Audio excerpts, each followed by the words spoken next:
morning and say, relationships matter. Relationships matter. Make me see it.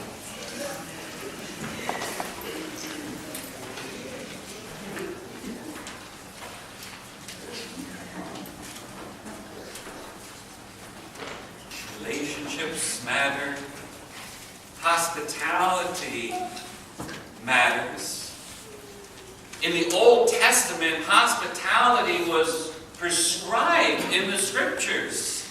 How you treated the sojourner and the widow and the orphan, the stranger that came into your midst was the way that God determined whether you were living in a righteous way. How you care for them, how you receive them, that becomes the measure of who you are.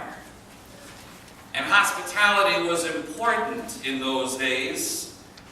You know, let's face it, today when we travel, we have our choices. We can go to the Holiday Inn or the Hampton Inn, the Hyatt or the Hilton Hotel. I know I picked all H's, right? And a whole slew of others that are available to us.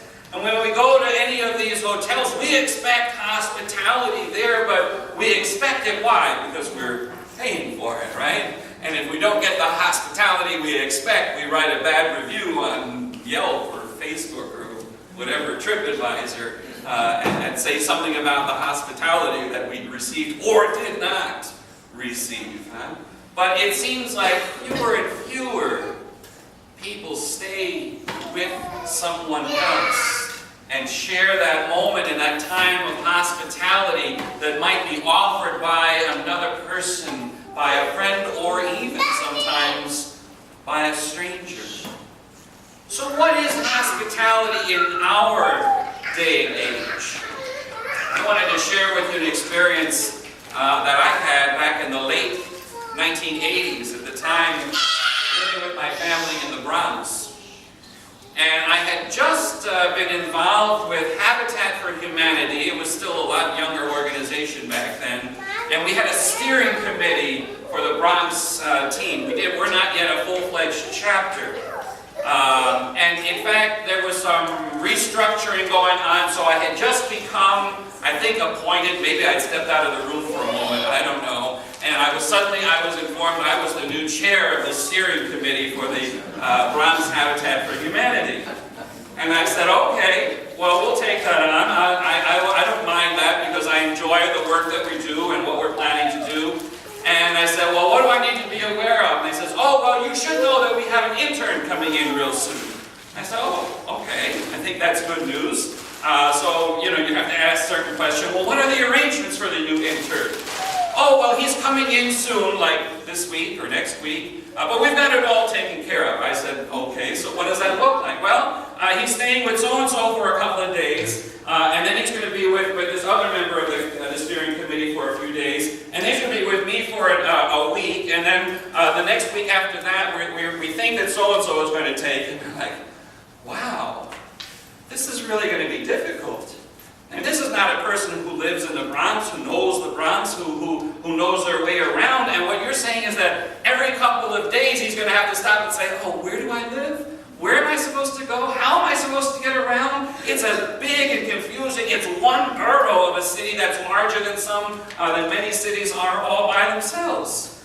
And I thought, this is going to be really a challenge for this young man who's coming in. Well, after the first week, we had already invited him to our house to have dinner just to get to know him, and he was a really great guy to get to know. Following Sunday afternoon, I got a phone call from the treasurer of the steering committee. And he said to me, Andreas, he said, I've got a problem. I said, oh? He says, well, yeah, because Sagir's supposed to be coming to our house, and he's supposed to be staying at my house, but my girlfriend is coming over, and I kind of need the extra space. Could he stay with you for a couple of nights? And I thought, wow, is this hospitality? Is this how we do now? I told him, hold on a moment. I put the phone down and I checked with the family and I said, listen, here's the situation. This is where he's been and this is where he's supposed to be going, and now there's a change in plans and they want to ask if he can come here for 2 nights and whatnot. And I checked and I got the okay, and I got back on the phone and I said, tell him him to bring everything that he's got from wherever it is and come on over. He's staying with us for the rest of his time, which is going to be a couple of months. I mean, that's how quick the decision was. And we just said, come and be here. And he said, are you sure? I said, yes, we're sure. Come, bring him over. And so within the next hour or so, they were arriving and coming in, and the treasurer was still, he was saying to me, he says, I feel really bad. I'm so sorry. And I just couldn't resist saying to him, you should feel sorry.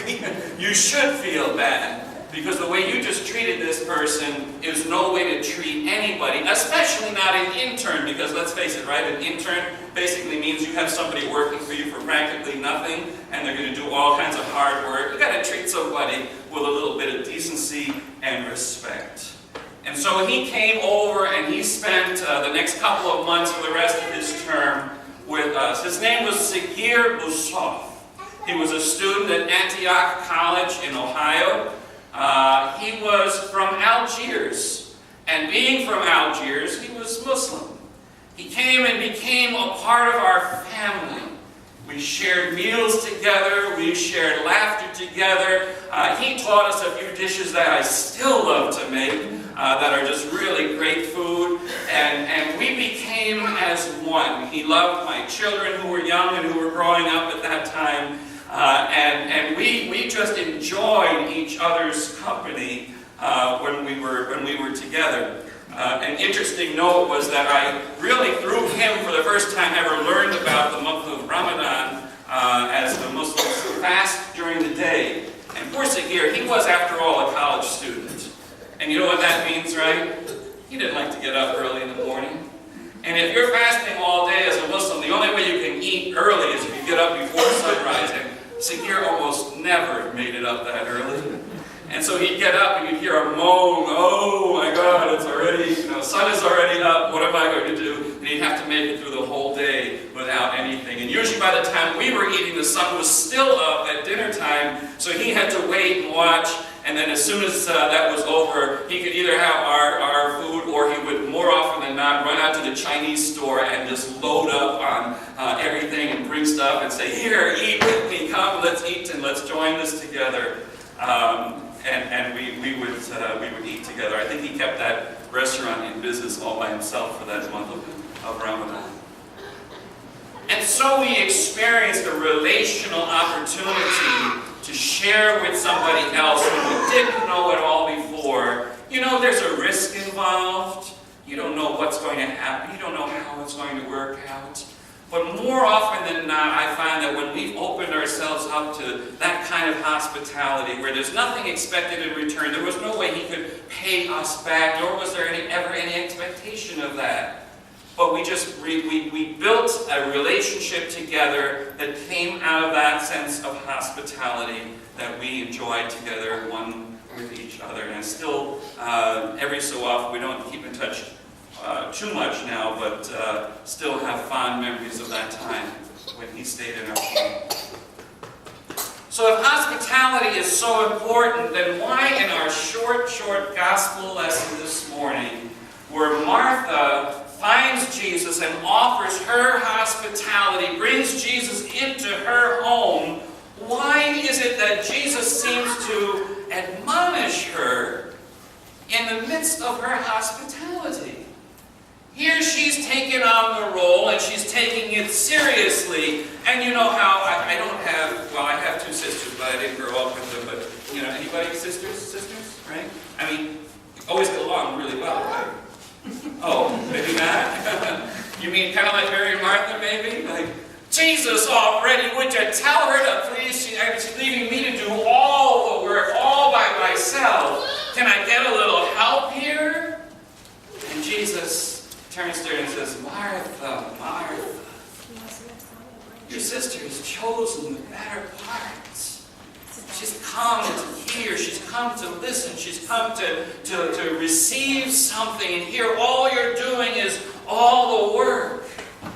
So first off, something to note. When the name is repeated twice, the way that he says it, Martha, Martha, it's not meant as an admonishment. it's meant to show the love that he has for her. He calls her name twice to say, don't you see? I'm not admonishing you. I'm not correcting you. I'm just trying to get you to see the opportunities, the possibilities, the things that you're missing. You're missing a moment to be in the presence of God. You're missing the opportunity to learn at the feet of Jesus. And Mary has taken that moment. She has dared, like the flight crew on the Brunei Airlines, Royal Brunei Airlines. Mary has dared to take the role of sitting at the feet of Jesus. You know what that makes her? A disciple. And the disciples were considered to be male. But Mary said, no, I want to learn. I want to hear. I want to see what the possibilities are. And if that means I have to break across some boundaries, if I have to break down some borders, then I'm going to do that because I want to receive for myself what is there. And so she receives, even if Martha isn't happy about it. And you know, it happens in modern times. I tried to find the most modern picture I could to go on the front cover. So you see Martha there with the vacuum cleaner and Mary sitting there enjoying the presence of Jesus. Because we still need that today to be reminded. It's not that Jesus is saying hospitality isn't important and that what Martha was doing wasn't important. But the point of it all is that it's the relationship that matters. What you're doing for another is building a relationship with them as you serve them, as you reach out to them. If it's all just a job and all just a task, if there's no love in the mix, then the whole thing has no value. So Jesus isn't upset with her, but he's trying to get her to open her eyes and look at the possibilities. To see how, as he shares his love, she can receive that as well and move beyond the limitations that she has set. And so for us, the same thing becomes true. Society puts up all these barriers and tells us what we can and can't do. Some would want to send all the Muslims back to wherever they came from. We want to close the doors and set up barriers and boundaries that we as children of God need to say, we need to break through. We need to get to know. We need to risk ourselves sometimes and allow the relationships that could be there to open up. Marty, I think about you. You've done this so many times in your home. And what a blessing you've always had from it, right?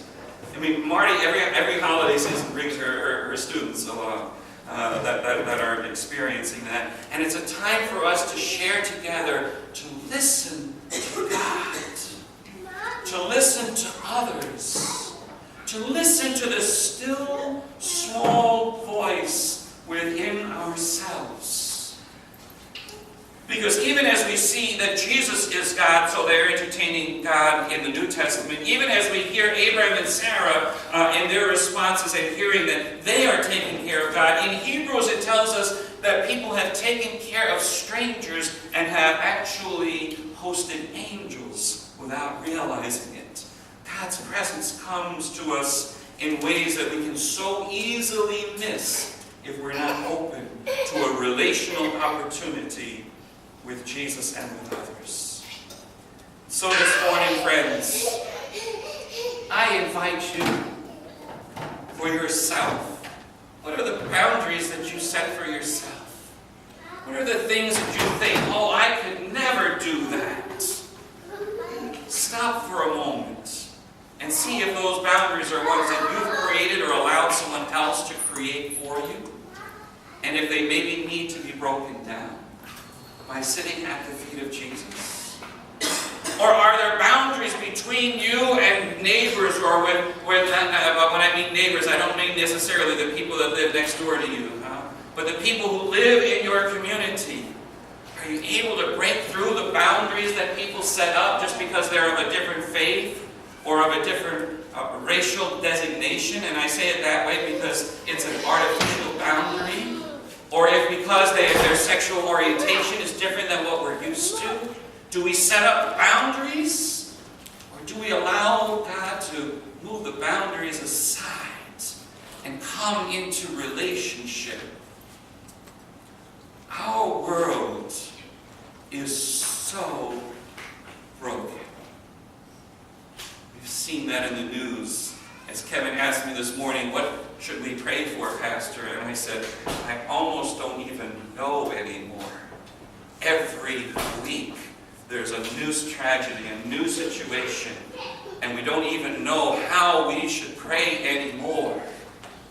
And we need to pray for all of those who have been affected by this latest experience, this latest attack by truck. How do you stop against something like that? On a personal level, the only way you stop against something like that is by opening yourself to new relationships and to allow God's love to seep in and seep through and to become at one with God and with each other. Because that's what we're called to do. That's Jesus' prayer. May they all, Father, be one as we are one. Rodney, Laura, Jade, Jackson, as we go to your new home, oh, we're going to miss you. Just let's say it. But we're going to bless you on your way. And as you go, I pray that the new doors that are open to you, that you will just go and rattle the door handles and open up the doors. New schools, new neighborhoods, new church, new job, new opportunities. Open the doors. Open your own doors so that the breath of God can flow in and others can flow in with it and enter into and intersect and interact with your lives. And may we all learn to do that so that wherever we are, we might be God's children at work. And the last piece to say about that, I always heard at seminary, kind of a reverse situation, right? We are called human beings, but sometimes we act like human doings. We measure ourselves by what we've accomplished, rather than like Mary, who could just sit back and say, God, I'm here. Fill me. Bless me. And then use me. May we